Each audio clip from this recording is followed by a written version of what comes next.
안녕하세요. 경자입니다. 오늘 말씀드릴 내용은 내일부터 청약하는 두 종목 한컴 라이프케어와 딥노이드의 수요 예측 결과를 기반으로 청약 핵심 정보라고 생각되는 부분들 말씀드리겠습니다. 특히 어제 한컴 라이프케어의 수요 예측 결과가 충격적이어서 나름 원인에 대해서도 생각을 해보았는데요. 하나씩 차근차근 말씀드려 보겠습니다. 다들 아시는 것처럼 오늘 청약을 시작한 플래티어와 엠로 그리고 내일부터 청약하는 딥노이드와 한컴 라이프케어는 청약 일정이 겹쳤는데요. 그리고 네 종목 다 환불일은 다음 주가 되므로 대출을 활용하시는 투자자 분들께서는 불리한 일정으로 청약을 진행한다고 생각합니다. 그럼 두 종목 주요 사업 간단하게 알아보겠습니다. 한컴 라이프케어는 국내 1위 생활안전용품을 생산하는 업체인데요. 2017년에 한글과 컴퓨터가 인수를 하였습니다. 현재 소방용 호흡기, 마스크, 방화복 등을 생산하고 있고 이외에도 군용 방독면과 각종 안전 피복류 등을 생산하는 기업입니다. 그리고 우리가 매일 쓰고 다니는 보건 마스크도 생산하고 있고요. 다만 공모가 산정 시 이 보건 마스크 실적은 제외하고 산정하여서 주목을 받은 종목입니다. 딥노이드는 인공지능 기반으로 환자의 영상을 판독하여 질병을 찾아주는 진단보조 솔루션을 개발하는 회사입니다. 현재 15개 신체 부위의 영상을 판독할 수 있는 솔루션을 개발 완료하여 판매를 하고 있고요. 또한 이러한 솔루션을 의사나 병원에서 간편하게 구매할 수 있도록 자체 앱스토어도 운영하고 있습니다. 금년 초에 상장했던 뷰노와 사업의 영역이 유사한 종목인 것 같아요.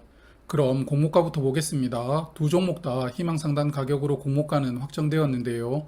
그래서 한컴 라이프케어는 13,700원, 모집 금액은 1,137억 원이 되겠습니다. 그리고 딥노이드는 공모 가격은 42,000원, 모집 금액은 126억 원이 되겠습니다. 공모 가격의 신청 결과를 보시면 일단 딥노이드는 무난한 신청 결과라고 생각되는데요. 희망상단 가격 신청 비율이 62%로 높았기 때문에 희망상단 가격인 42,000원으로 확정되었습니다. 그런데 한컴 라이프케어 신청 결과를 보시면 희망상단 초과 신청 비율이 가장 높습니다만 희망상단 미만 가격과 가격 미제시 비율이 상당한 비중임을 알 수 있습니다. 이번 주 청약했던 크래프톤이 생각이 나는데요. 이 부분은 잠시 후에 말씀을 드리겠습니다. 그리고 한컴 라이프케어의 기간 경쟁률은 419대 1이었고 의무 합격 비율은 3.3%였습니다. 처참한 수준이었는데요. 딥노이드는 1179대 1 그리고 의무 합격은 7.3%가 나오면서 최근 청약했던 종목들의 수준 정도 수치가 나왔는데요. 제가 워밍업에서 예상을 했던 것보다 딥노이드는 결과가 괜찮게 나왔습니다. 그럼 한컴 라이프케어와 유사 규모로 최근 상장한 종목들과 일반 경쟁률을 비교를 해볼게요. 화면은 작년 말부터 상장한 종목 중 800억 원부터 1200억 원으로 모집했던 7종목입니다. 많은 투자자분들에게 큰 수익을 주었던 명신산업이 포함되어 있는데요. 이 7종목 중 4종목은 시초가가 200% 출발하였습니다. 그중 위에 3종목은 청약만 하면 시초가가 200% 출발이 거의 당연시 되던 시기에 상장한 종목이므로 통계가 큰 의미는 없어 보이고요. 그리고 프레스티지 바이오로직스와 HPO는 시초가가 공모가 아래에서 출발하였습니다. 7종목의 시초가 출발점이 편차가 큰 편입니다. 그래서 이 7종목의 평균 기간 경쟁률은 992대 1이었고 의무 합격 비율은 14.4%였습니다. 한컴 라이프케어의 결과가 이들 종목의 평균과는 비교하기 어려운 낮은 수치를 보여주고 있습니다. 동일하게 딥노이드도 비교를 해볼게요. 금년 상장했던 종목 중 모집 규모가 150억 원 이하 7종목입니다. 7종목 중 4종목이 시초가가 200%로 출발하였는데요. 몇 번 말씀드렸지만 소형 종목들은 상장일 수급이 조금만 몰려도 가볍게 위에서 시작을 할 수 있으므로 성적이 대부분 좋았다는 것을 알 수 있습니다. 이 7종목의 평균 기간 경쟁률은 1506대 1, 그리고 의무 합격 비율은 14.6%입니다. 앞서 딥노이드가 최근 종목들 수준의 결과라고 말씀을 드렸지만 사이즈가 비슷한 종목들과 비교를 해보면 평균에는 미치지 못한다는 것을 알 수 있습니다. 그러므로 상장일 대박을 노리기는 좀 어려운 수치라고 생각을 합니다. 그럼 청약 정보 말씀드릴게요. 한컴 라이프케어는 코스피로 상장하는 종목입니다. 총 830만 주를 모집하고요. 그중 일반 투자자에게는 207만 주를 배정합니다. 우리사주 조합에게 배정된 물량은 없고요. 딥노이드는 30만 주를 모집하는데요. 금년도 최소 수량으로 IPO를 진행하는 종목입니다. 30만 주 중 일반 투자자에게는 7만 5천 주를 배정했고요. 역시 우리사주조합에게 배정된 물량은 없습니다. 한컴 라이프케어는 대량의 구주 매출로 인해서 상장일 유통되는 기존 주주 물량이 없다는 것이 특징이자 장점입니다.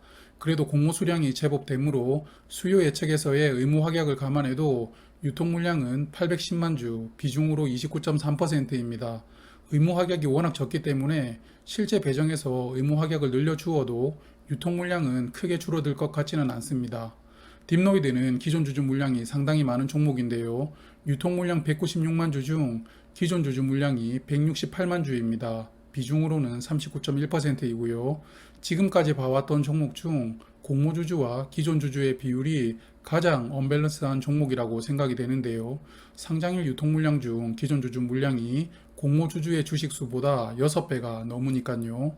한컴 라이프케어의 주관사는 미래에셋증권 단독입니다. 온라인 청약 한도는 20만 4천 주이고요. 청약 한도가 큽니다. 그리고 미래에셋증권을 평소 이용하지 않는 고객은 청약 수수료가 2,000원 있습니다.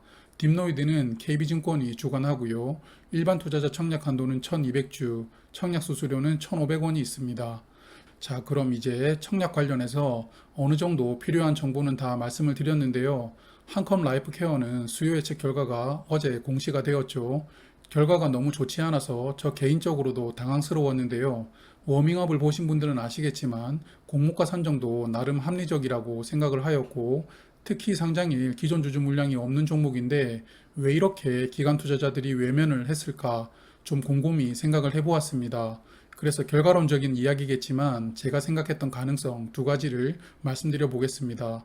첫 번째 가능성은 한컴 라이프케어는 유사 기업들을 해외 기업들로만 선정을 했는데요. 국내에 유사한 사업을 하는 회사가 상장되어 있지 않았기 때문입니다. 여하튼 이 4개 기업의 평균 PER이 27.6이었는데요. 그래서 이 유사 기업으로 선정된 회사들의 평균 PER이 너무 높았다고 평가를 한 것인가 라는 예상입니다.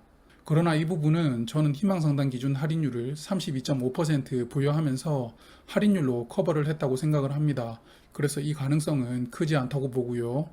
두 번째 가능성은 한컴 라이프케어의 21년 실적이 공모가 선정에 활용된 20년 실적보다 대폭 축소될 것이라는 추정입니다. 일단 한컴 라이프케어는 공모가를 보수적으로 산정한다고 20년에 마스크로 발생한 매출은 제외를 하였는데요. 마스크를 제외하고 개인 안전 장비로만 매출이 1171억 원, 영업이익은 279억 원이 나왔다고 회사가 산정하였습니다. 그런데 마스크 특수가 일어나기 전, 즉 코로나19가 시작되기 전 회사의 매출을 보면 19년 매출은 666억 원, 18년 매출은 990억 원이었습니다. 20년 개인 안전장비 매출은 19년 대비 500억 원이 많았고 18년 대비해서도 200억 원이 많았는데요. 그래서 혹시 이러한 실적 구분의 신뢰도를 낮게 평가한 것 아닐까라는 생각을 해보았습니다.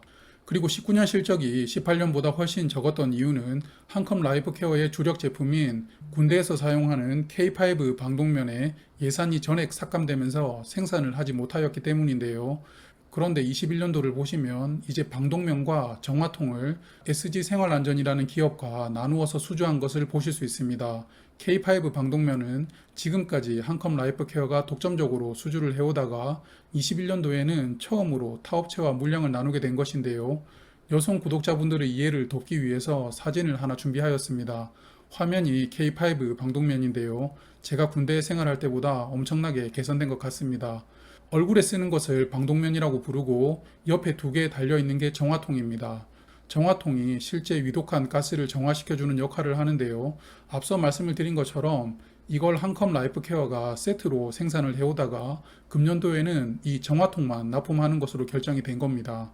그래서 금년 실적을 추정을 해보면 작년보다 마스크로 인한 실적도 축소가 될 것이고 이러한 군용 방독면 매출도 빠지다 보니 20년 실적보다는 실적 감소가 예상이 되는데요.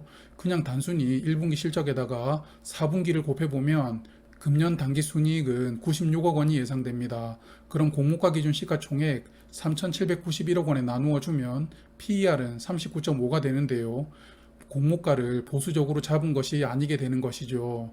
물론 제가 추정했던 실적보다 더 많은 이익이 나올 수 있으므로 추정은 추정일 뿐입니다. 그리고 또 하나, 저번 주말에 크래프톤 기간 경쟁률을 말씀드리면서 기관들이 공모 가격을 신청할 때 희망 상단 미만 가격과 미제시는 들러리로 참여한 기간이라고 말씀을 드렸는데요. 크래프톤은 그 비율이 약 18%가 나왔습니다. 그런데 한컴 라이프 케어는 약 30%에 육박합니다. 크래프톤보다 더 심하게 들러리가 들어온 겁니다. 그래서 두 종목에 대해서 저의 생각을 말씀을 드리면 한컴 라이프 케어와 딥노이드 둘 다 청약을 건너뛰려고 합니다. 한컴 라이프 케어에 대해서 깊이 들여다보지 못하고 워밍업에서 긍정적으로 말씀드린 부분 죄송하게 생각합니다.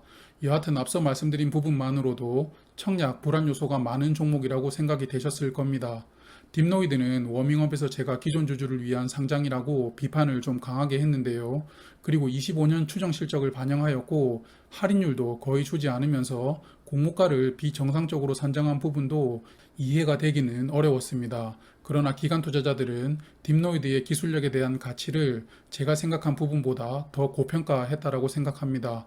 그러므로 저는 수요 예측 결과를 보았을 때는 상장일 주가가 그렇게 염려스러울 수준은 아닙니다만 그래도 저는 상장일 기존 주주 물량과 공모가 선정의 부정적인 부분으로 인해서 청약을 건너뛰도록 하겠습니다. 그래서 화면을 보시면 청약 일정이 겹친 4개 기업의 수요 예측 결과를 정리를 해두었는데요.